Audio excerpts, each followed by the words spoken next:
So you know that's going to be a bit pricey as well if you're customizing your dress form.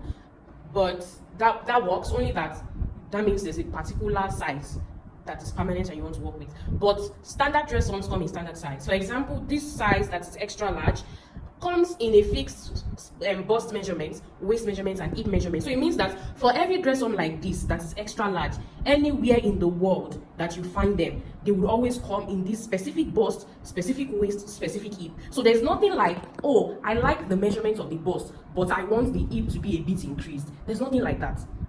You can't have it that way.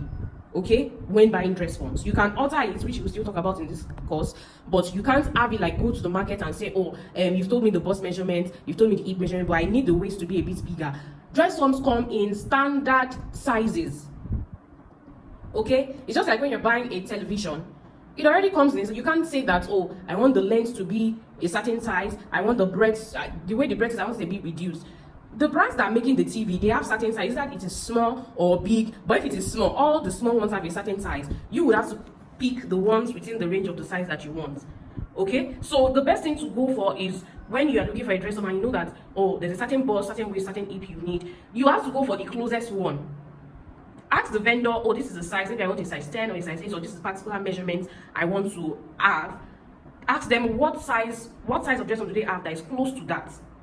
Okay, so that way they can help you pick whichever dress form that is close, not like you get your exact specifications when it comes to the measurements. Dress forms come in standard size. Okay, so now that we've established that, I was saying before that, how do you know the size of dress form to get again, just in case you're not getting the adjustable one? By the way, all of these dress forms, their heights are also adjustable, meaning that you can reduce the length because you can see the rod. Okay, you can see the rod by their legs, so you can reduce the length. Just maybe you want to sit down and walk, you can drop them down or increase them to be a bit higher. Now, another advice that I also give, which is what I want to say regarding how do I know the size I can get, is that most times I always recommend and say that, oh, if you feel like your customers are within a size 12 or within a size 8 and a size 10, I always recommend that you buy a size 10 dress form. Do you understand? If you say your customers are between a size 8 and a size 10, then I recommend that you buy a size 10 dress form. Why? One dress form can work for 3 different sizes. One dress form, in fact 4, but on the average, let's assume that you don't understand the padding techniques. One dress form should still serve you for 3 different sizes. So take for example this size 10 dress form here. It will work for a size 8, it will work for a size 10, and it will work for a size 12. Now, how would that happen? It will work for a size 8, meaning that I can wear a dress that is a size 8 on it, but I won't be able to zip up because obviously it's a size 10 dress form, it's going to be bigger than a size 8, but it will still be able to enter, just that it would open out. It will be too big for you to close the zipper, so I can pin the size because I won't be able to close the zipper. I can pin the size down so that it still gives a fit on the dress form. Now, a size 10 garment would obviously enter seamlessly.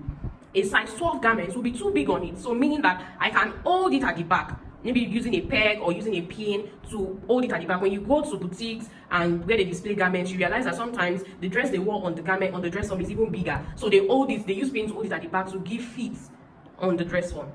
Okay, so 3 different sizes can work on one particular dress form. So if you are going for a certain dress form, you already know, like this size 16 dress form, this one, it means that a size 14 can work, a size 16 dress can work, a size 18 dress can work. Okay, so that's one settles it. So if you are going to shop for dress forms, I recommend that first, if you, like I said, you are the one modeling your dress, or maybe you don't have customers and you're starting off with yourself, get a dress form that's within your size so that you can put outfit that you make for yourself on the dress form for display, because it is in your size, so it will fit perfectly. But if you already have a lot of customers, then you can start with customers that you know that, oh, all my customers are within a size 8, size 10, or they're within a size 16, size 18. So get a dress form within that range.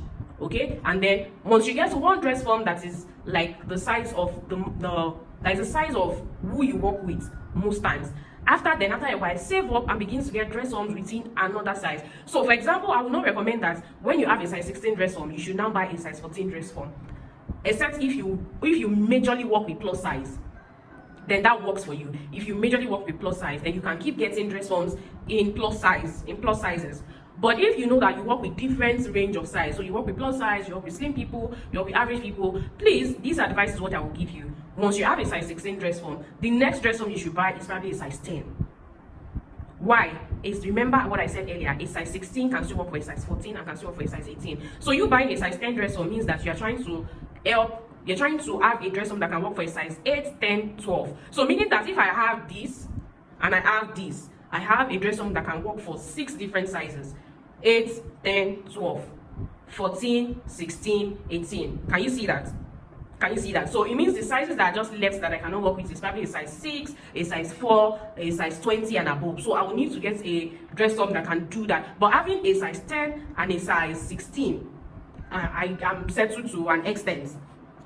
Okay, but if you know that after you don't get this dress forms, you know that you still work with really slim people, and you really want to have your size 8 dresses fit well, then you can now go ahead to buy dress forms like this, maybe a size 8 or a size 6 dress form. I would really recommend that you buy a size 6 dress form.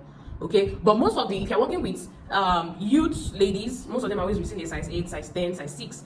So you could buy a size 8 dress form or a size 10 dress form.